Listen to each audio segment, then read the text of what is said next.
Well, this has been an eventful 24 hours. It's real and it's coming. AM7 is on the way. Welcome to the channel, guys, and I hope you've been having a good day, because today is a very good day indeed. Arctic Monkeys are well into their comeback tour now, and not only did they debut a brand new song in Zurich last night called I Ain't Quite Where I Think I Am, but the band have literally just announced their new album, The Car, just as I finished editing my latest Rumours and Leaks video. Great timing. Thanks, Arctic Monkeys.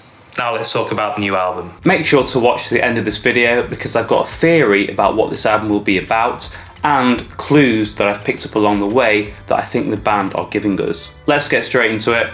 If you're not subscribed, make sure you do and give this video a like. Really helps the channel out. Okay, first off, the new song. Take a listen to this.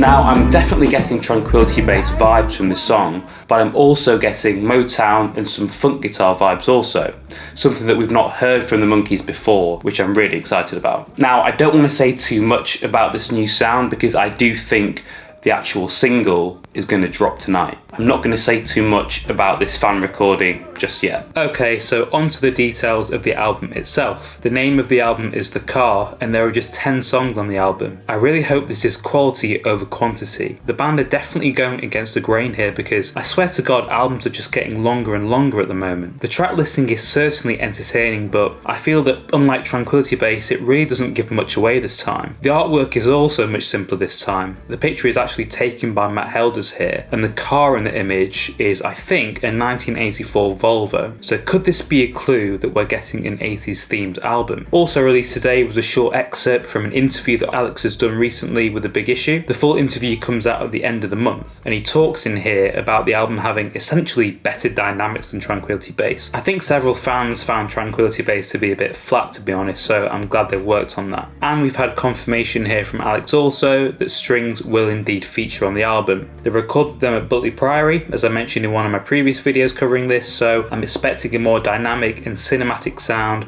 with a Tranquility Base retro feel, if you get what I mean. Me again, sorry to interrupt the video. I was going to talk about rumoured release dates, but obviously we know now that the album is out on the 21st of October. But if you were interested at all where I got those leaks from, here's an excerpt from that clip.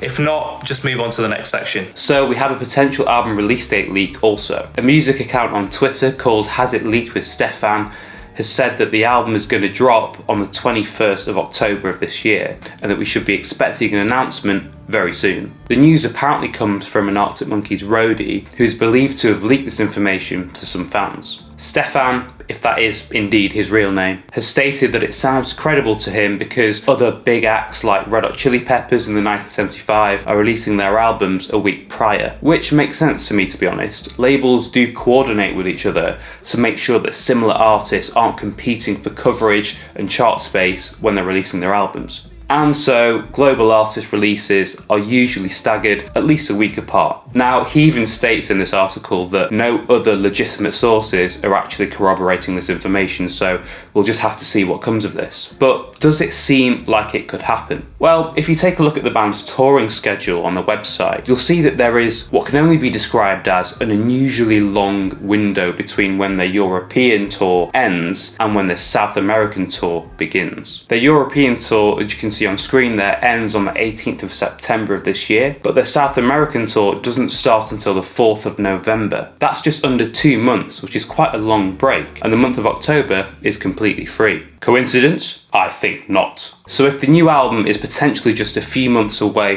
what can we expect in terms of sound and concept? Well, when I saw them at Sigit Festival in Budapest earlier this month, Arctic Monkeys did debut a brand new stage design and left us some clues. Link here to that video if you want to watch it, it's a cracker. Let's first talk about their outfits. Now, we know that the band are method actors, especially Alex, and their attention to detail on every campaign is just a world apart from other bands. Alex can be seen in pretty much every one of the gigs so far on this tour wearing an earth-coloured suit and a pastel-coloured shirt underneath. A proper 80s trend, that was. He's also been muttering lines from songs by the Smiths live as well, such as I Haven't Got a Stitch to Wear from this charming man. Again, very 80s. And the overall stage aesthetic this time looks very retro futuristic. The barred lights on the side of the stage, for example, look like they've been taken straight out of a vintage Sony's TV commercial. But let's talk about that big TV screen with that circular rim that we're seeing on the stage. There is definitely a VHS aesthetic going on here, which is also consistent with that 80s theme. At first though, I was kind of thinking that this circular sort of screen on stage looked a bit like a space portal, like something from Star Trek or something. But then somebody on Instagram pointed out that it actually looks kind of like a camera lens. And that really intrigued me. Like when you step back from the stage and look at it, it kind of looks like an all-seeing eye. It's almost as if, you know, Big Brother is watching the audience. And that was really sort of intriguing to me because we're living in a time now where, because of the pandemic, everybody's gone digital and a lot of us are just watching and interacting with our colleagues on screens. Now, some clever clog on Twitter also worked out that the standby signals on that TV screen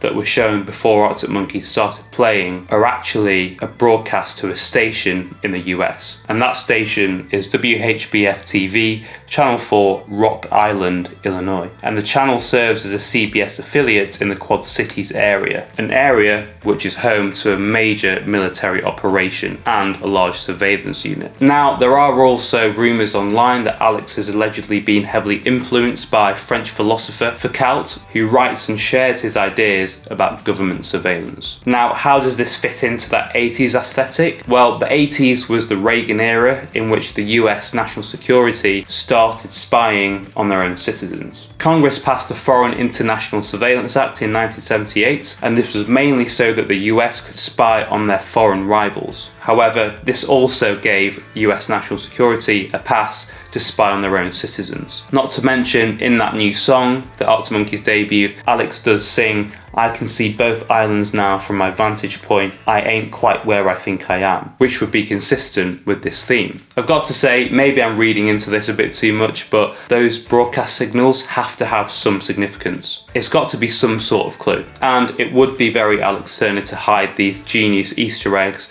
in their live performances before the album drops. Let me know what you think about all of this in the comments below. So what else do we know? Well, if you take a look at the merchandise that the band has released on this new tour, you'll see that that's also consistent with this retro futuristic theme. I'm not entirely sure what these designs really mean yet, but let me know in the comments what you think about what this new theme is. Lastly, I'm not sure if this is a clue or not, but a lot of the songs that the band have been playing live have been tweaked and some have even been reworked. Take a look at the new outro for Knee Socks.